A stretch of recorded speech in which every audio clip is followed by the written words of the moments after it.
Now, I expect my table over here to be very enthusiastic as I introduce our next person, because it's Sally Nicholes, partner in Nicholes Family Lawyers. Please make her welcome.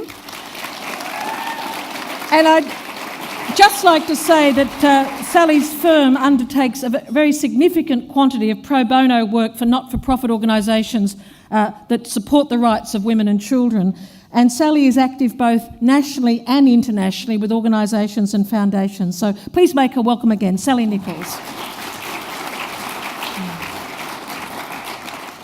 Thank you, Julie. As expressed so eloquently by Fiona McCormack, I would also like to recognise the traditional owners of this land. I'd also like to recognise the Honourable Minister, Mary Wooldridge, the Commissioner, Elizabeth Broderick, Chief Commissioner of Police, Ken Lay, Chief Magistrate, Ian Gray, Chief Coroner Jennifer Coates, and other dignitaries I didn't realise were here when I first wrote this speech. My work colleagues, members of Domestic Violence Victoria and their affiliated NGO partners, Vic Health, ladies and gentlemen. On behalf of my colleagues at Nicholes Family Lawyers, we are honoured to sponsor the EVA Awards. In our jurisdiction, we are confronted by family violence and are thus extremely sensitive to the portrayal of such violence by the media.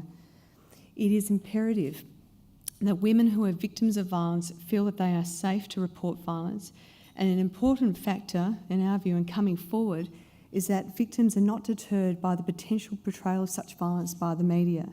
The media is such a powerful tool. These awards recognise those journalists who are aware of the responsibility and the impact of their articles or documentaries on society. To use such a significant medium to protect and empower such vulnerable people shows the integrity we need to display in whatever profession we find ourselves in. Being a family lawyer, we are exposed to heightened emotions and unfortunately all different forms of abuse within a family, particularly towards women and children.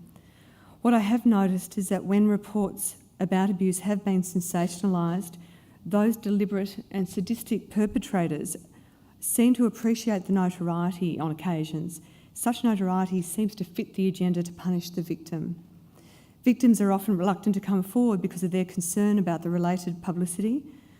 Social responsibility of the media is such an important issue, and if we provide some positive reinforcement tonight by sponsoring this event and acknowledge those journalists who take this role to heart to protect those who are most vulnerable, I cannot think of a more worthy cause.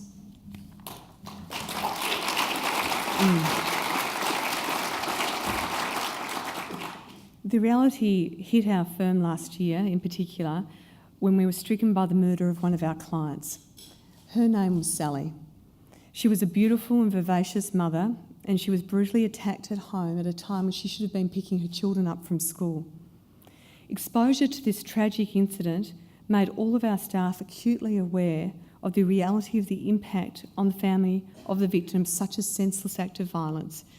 The fallout of the loss of a mother, a sister, a friend, a daughter, and a well-liked and respected client was devastating for all who were touched by this terrible act of violence.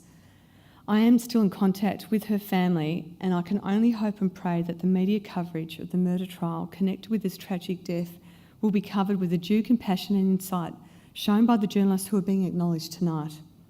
Every word printed or uttered in the media needs to respect the ordeal suffered by the victim and the grief and loss of all those who knew and loved her. In part, my ongoing support of these awards is in Sally's honour and what her death represented. The quality and integrity of the finalists of these awards are an inspiration. We are very proud to participate and support those journalists who care and appreciate the power of their words. We are proud to support an initiative that recognises the media for reporting violence with sensitivity and social responsibility. The media, as I said before, is a powerful tool, and it would be a tragedy if thoughtless reporting discouraged those experienced violence to come forward and this perpetuated the power of the perpetrator. It is perpetuated the power of the perpetrator. It is fantastic to see so many quality media items that will hopefully imbibe women with a sense of confidence that community attitudes are changing. Thank you very much to Domestic Violence Victoria for seeking our support, and it will be continued. Thanks.